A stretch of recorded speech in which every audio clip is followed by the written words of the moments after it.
It is being filled by the present company that is operating now. You are refilling it now? Yes. Where is the example of it? You can go to that side. Complementary mining framework to a much more rationally ordered, organized mining. Yes, they are aggregated. On stream. Yes, this is what we do. These are in all the states of Nigeria, in all the local governments. Yes.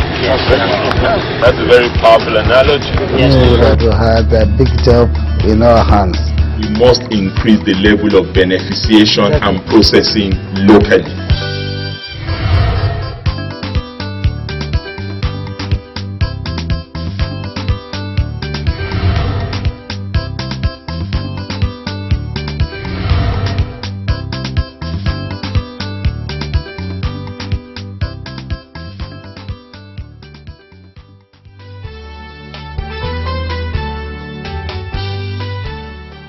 Welcome to Mining in Nigeria, the program that provides a glimpse into activities in Nigeria's solid mineral sector, geared towards ensuring that Nigeria moves from a mineral-rich country to a mining destination.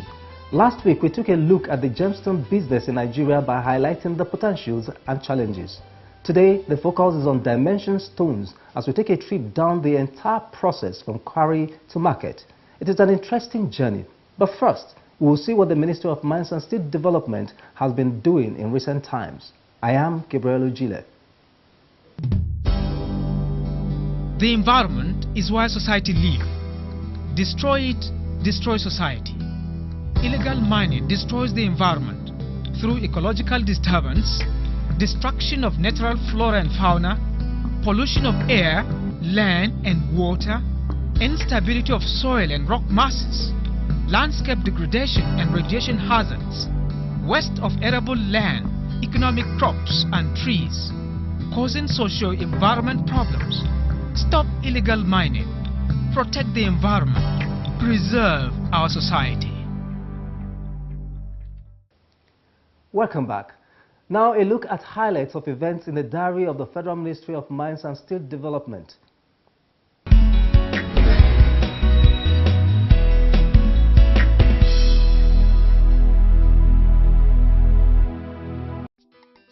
Permanent Secretary of the Federal Ministry of Mines and Steel Development, Dr. Abdulkadir Muazu, has said that illegal mining activities in Nigeria is a major threat to the country's quest to diversify the economy using the solid mineral sector. He stated this in an address delivered on his behalf by the Director, Mines Inspectorate, Engineer Karnab Wiep, at a capacity-building workshop for members of the Special Mine Surveillance Task Force. The event, which took place in Jos, was the second of such training workshops organized by the Ministry of Mines and Steel Development in 2018.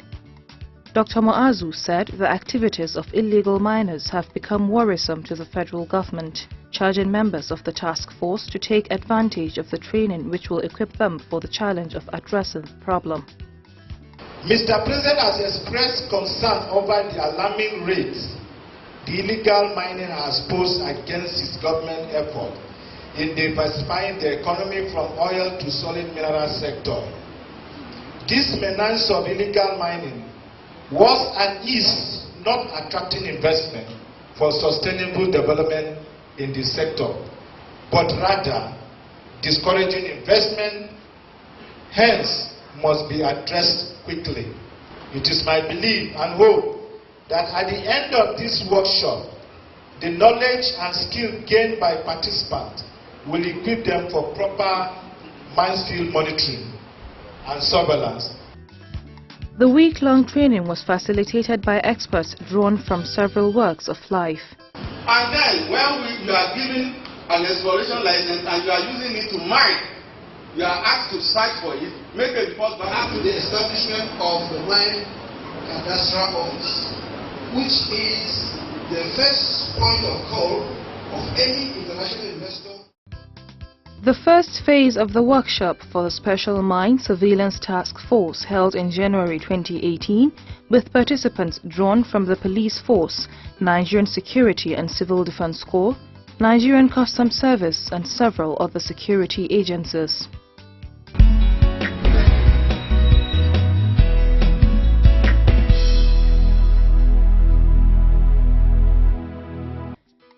Efforts aimed at curtailing illegal mining activities in the country has received a major boost. This followed the directive of the Inspector General of Police, Ibrahim Idris, for state commands to give the Mines Police Unit the necessary support to function effectively.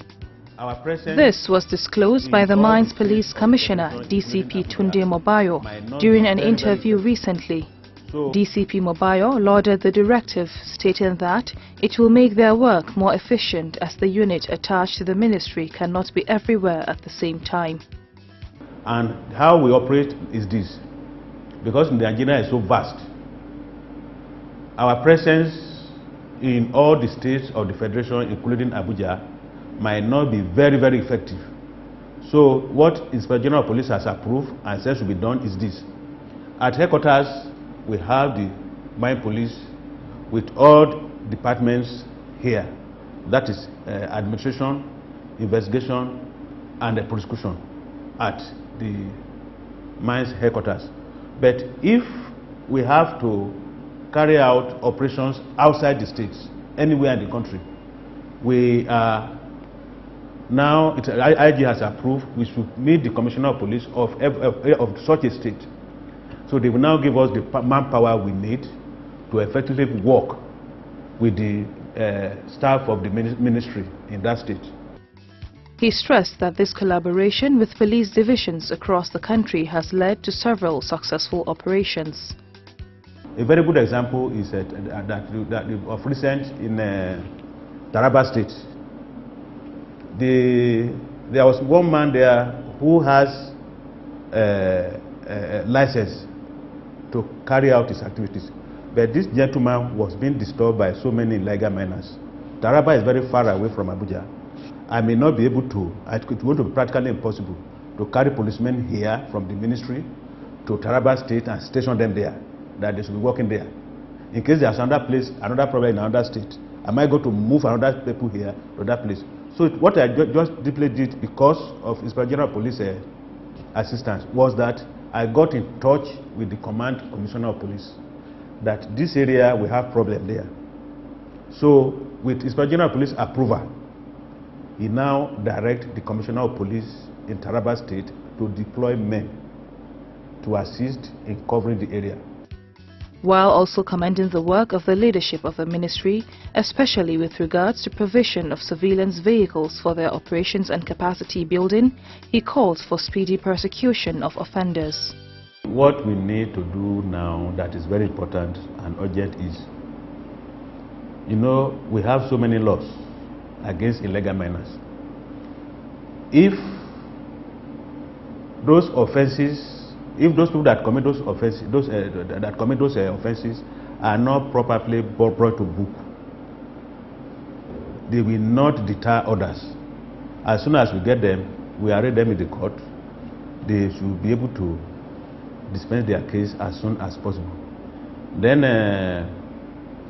the ministry also, if we have the list of the legal miners available, we are still working on that with that one, so that we'll be able to know the miners, the legal miners that are on the field. As soon as we move out, we know those who are legal and those people that are not supposed to be on the field. But the most important thing is the law. As soon as we bring them up, that these people are illegal miners, they should be able to be punished. The ministry has on 2 different occasions commissioned vehicles, as well as organized several training workshops for the task force and the mines police in charge of tackling illegal mining and providing security at the mines.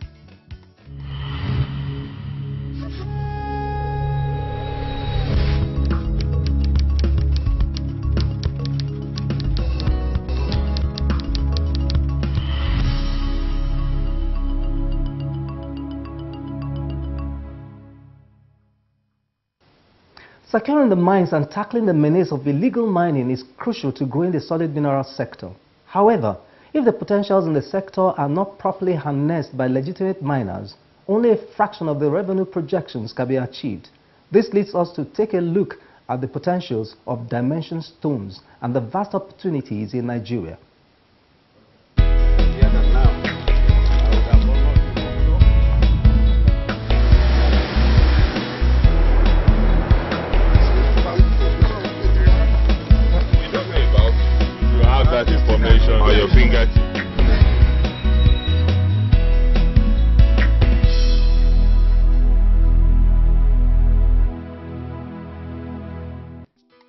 marble floors and walls, slabs, decks and furniture.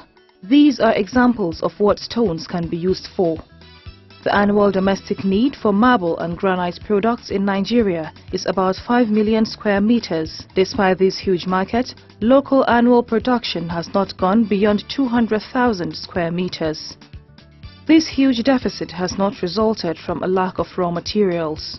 By estimate, 90% of the entire northern Nigeria is sitting on rocks of different types. The problem, however, is the inability of Nigerians and investors in general to realize this huge potential. There is also the lack of capacity by many existing operators to meet this huge demand.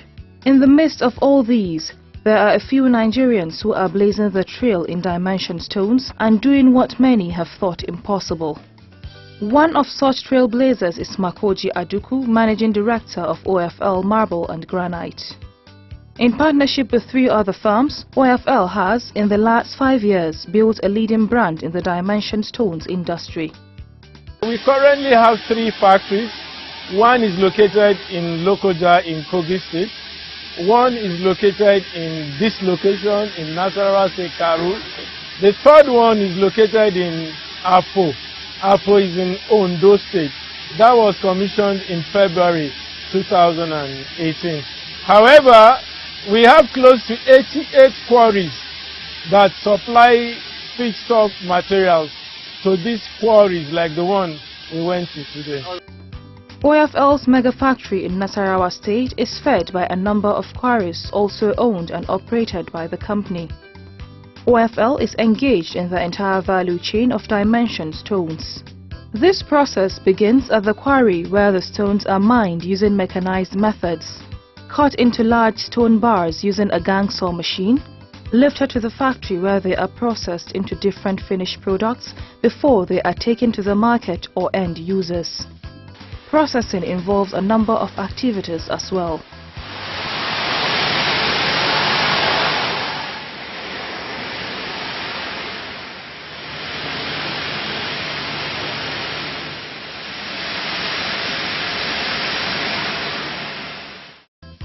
Water is a crucial component in the entire stone mining process.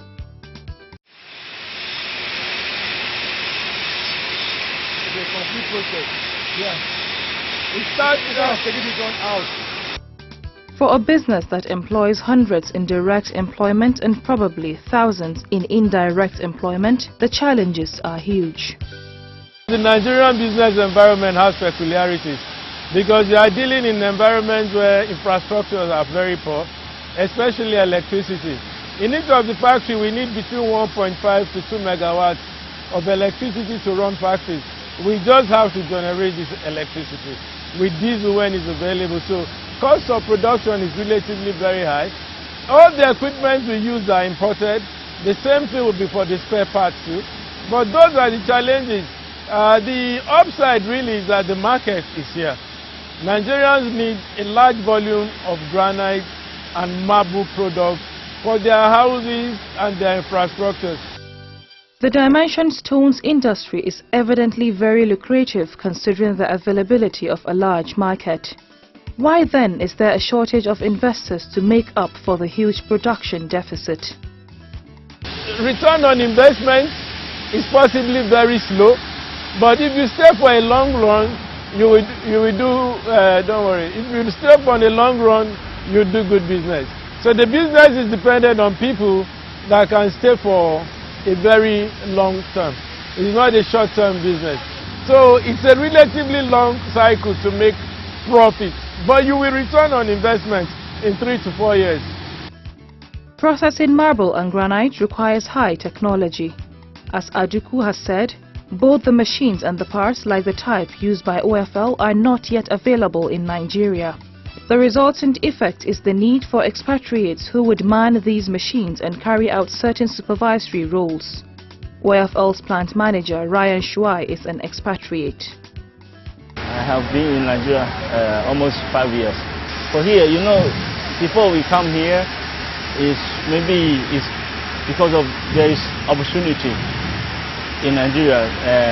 So the people will come here. When we see this land, I see there's no no industry, no many things no there. Many of the things is import from outside.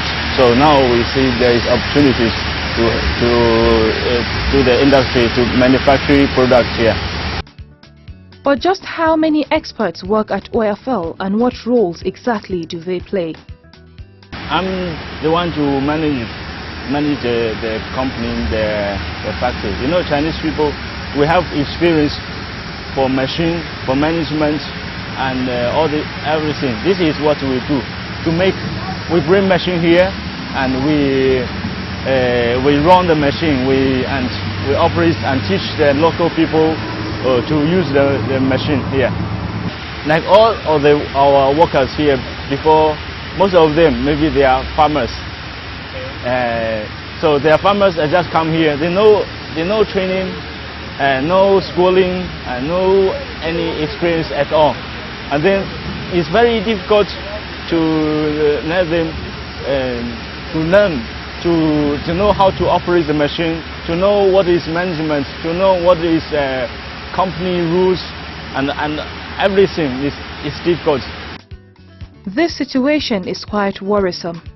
Nigeria cannot truly benefit in the long run if the people continue to lack technical knowledge necessary for running industries and driving the economy. This is why OFL has made it a priority to train Nigerians who can properly run the factory in the nearest future. It is believed that this transfer of knowledge is necessary for the proliferation of similar industries in the country. We've been around our quarries today. You can count the number of expatriates to the number of Nigerians. So it is a gradual process. We hope a day would come when almost everybody here will be Nigerian. But it takes time to learn. This is not a business that has been done in Nigeria before. So it's not out of lack of intelligence, it's out of lack of skill. So over a period of time, Nigerians will learn how to do the work and assume the position of running the business. From 10 to 15 Chinese people, and then maybe they train the local workers, and we are reducing them. Before maybe 15, now is to 10, because the local workers are growing. Yeah, now they understand this business and know this business now. A lot of attention is also given to health and environmental safety. Apart from having an in-house clinic to attend to possible injuries, the factory is almost entirely non-hazardous. The only chemical used is water, and the quarries are mined with safety in mind. The environment itself is not toxic, and the quarries are cut in such a way that it's almost on the plane of the ground. So in case water gets in like you saw today, you won't see a pool. It all flows around. So they are cut in an environmentally friendly way that those ponds are not developed, the lands they are clean enough, it is non-toxic and non-harmful to people. And there is no pool of water sitting there as traps for human beings or even animals, which doesn't constitute any danger, as a matter of fact. It is not hazardous because it's granite, it's sand. There are no chemicals. We don't use chemicals. Like you saw, just ordinary water. There are no chemicals. It has no toxic effects on anybody. While the call is on investors to tap into this immense opportunity lying almost fallow, there is only so much an investor can do without the enabling environment for such a business to thrive. The rationale is that, for investors to have confidence to put so much money into a business, they must be sure of returns. Aduku speaks on some of the things that government can do to make the industry thrive. One is patronage. Most government institutions still prefer to import tiles when we make them in Nigeria. So that patronage is not strictly defined, especially in government contracts, where a contractor has a liberty to go and import tiles when Nigerians are making them. Another thing, like we always said, is how to create industrial hubs, whereby infrastructures like power, electricity, security are guaranteed, so that we as industrialists have safe mind to come in and work. Apart from that, there are other incentives that exist in the mining industry. Like if you import mining goods, they should come in as duty-free. But the process of getting that duty-free will take you so long that you start to pay demurrages on your equipment, which is counterproductive to the duty-free you are giving. So there are lots of things that government can do. The value chain continues from here and onto the market. And with a better business environment being pursued by this administration, local demand for locally produced marble and granite products will further increase, thereby creating a niche for more players to come in. The problem with the dimension stones business in Nigeria is not the market. As you heard the OFL boss say, 95% of local granite and marble needs are imported into the country. What the country lacks is adequate investments to drive the sector, and that's what this administration is working to ensure. Let's take highlights of happenings across the mining world.